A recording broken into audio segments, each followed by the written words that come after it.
John the Baptist called him a fox. The people of Galilee knew him as their ruler.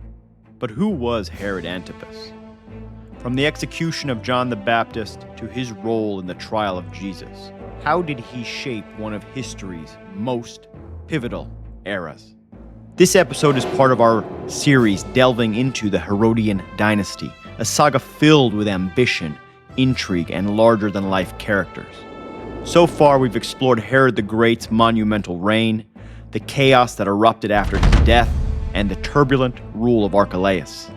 Now, we turn to Herod Antipas, the son who ruled Galilee and Perea, a region east of the Jordan River, with cunning, ambition, and no small measure of scandal. His story brings us closer to the heart of New Testament history, where ambition and morality collide in unforgettable ways.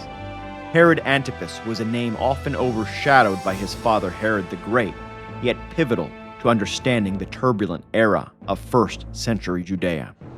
John the Baptist famously called him a fox, a wily and cunning ruler whose ambition knew no bounds. But who was Herod Antipas? From the execution of John the Baptist to his indirect role in the trial of Jesus of Nazareth, Antipas left a mark on history that resonates through the ages. In AD 20, Antipas embarked on his most ambitious project, the founding of Tiberias.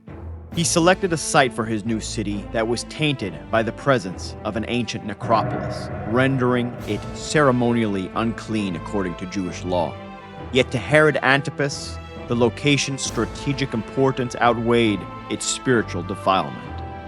He envisioned Tiberias as a gleaming jewel on the shimmering shores of the Sea of Galilee, its bustling streets and grand architecture, a testament to his ambition and vision.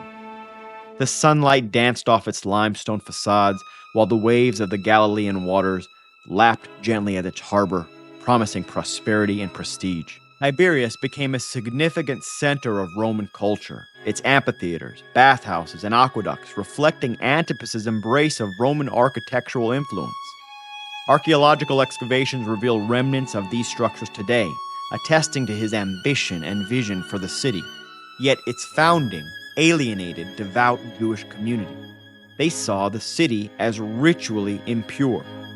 Could a city born of such conflict ever truly thrive?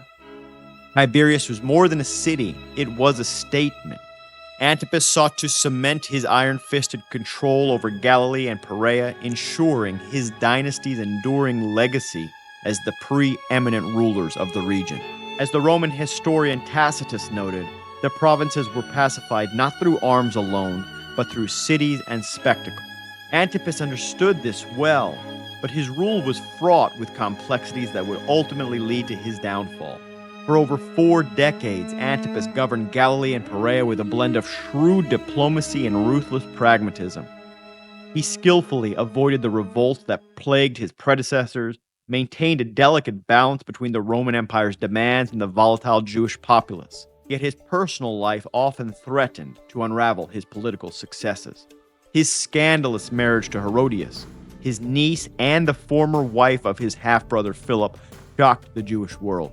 Herodias, ambitious and unrelenting, became both his greatest ally and his undoing. But how did this personal scandal ultimately impact Antipas's political fortunes? One of his most vocal critics was John the Baptist, a fiery prophet whose words captured the hearts of the people. John publicly denounced Antipas's marriage as unlawful, his voice echoing across the region with a force that no ruler could ignore. Around AD 29, Antipas, fearing John's influence over the masses, ordered his imprisonment in the remote fortresses of Machaerus, perched high above the Dead Sea in modern-day Jordan. The remains of Machaerus, unearthed through archaeological excavations, still reveal the grandeur of Antipas's desert stronghold. Here, within fortified walls, John awaited his fate. According to Flavius Josephus, Herod feared John, knowing him to be a righteous and holy man. But Herodias, relentless in her quest for vengeance, orchestrated a dark and unforgettable spectacle.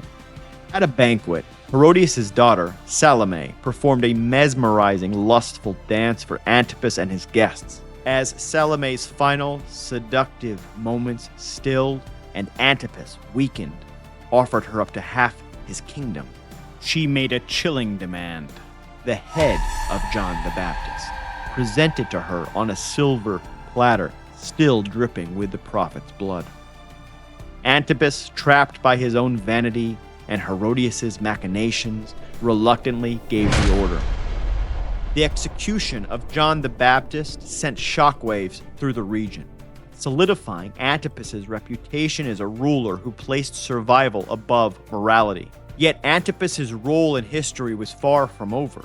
Years later, another prisoner, Jesus of Nazareth, was brought before him. When Pontius Pilate, the Roman governor of Judea, learned that Jesus was from Galilee, he sent him to Antipas, seeking to avoid the responsibility of judgment on him. Antipas was eager to meet Jesus, hoping to witness a miracle. Instead, he found himself face to face with a silent and resolute figure. Antipas mocked Jesus, draping him in a fine robe before sending him back to Pilate without passing judgment. But what motivated Antipas's curious decision to spare Jesus from condemnation? Was it intuition or a lingering fear of provoking unrest as he had with John the Baptist? For years, Antipas maintained his precarious hold on power, but in AD 39, his ambitions led him to overreach. Encouraged by Herodias, he petitioned Emperor Caligula for the title of king, a title his father had once held. The move was a disaster. Accused of treason by his nephew, Herod Agrippa I, Antipas was stripped of his rule and exiled to Gaul in modern-day France. There, far from the grandeur of his cities and intrigues of his court, he lived out his final days in obscurity. The city of Tiberias, Antipas' crowning achievement, endures as a thriving center on the shores of the Sea of Galilee today. Yet his name is most often remembered for the execution of John the Baptist and his fleeting role in the trial of Jesus, two moments that define the spiritual and political currents of his time and even today. Yet Antipas's legacy extends far beyond the pages of history. How might his story continue to resonate with leaders and decision-makers today? And what timeless lessons can we draw from his triumphs and tragedies? Let me know in the comments. If you enjoyed this dive into the life of Herod Agrippa and the Herodian dynasty, be sure to subscribe, hit the notification bell, and join us in our future explorations. Stay curious, seek wisdom, and we'll see you in the next chapter of history.